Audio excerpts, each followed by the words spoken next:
Because most puppet shows suck.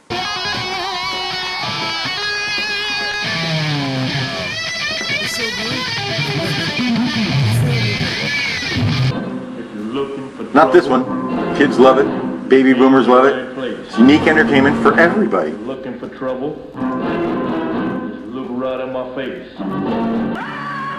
Ellie Weekly calls it a rock and roll freak show. A mini rock concert featuring some of the greatest names in music history. And Miley Cyrus.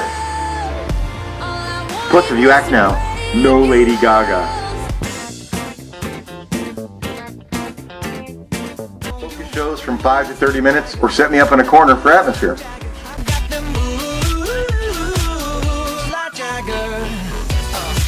I worked for literally dozens of celebrities. Royalty, films, television shows, even the Playboy Mansion. I was a featured attraction to Universal Studios for a decade, and they absolutely loved me at the Seinfeld final wrap party.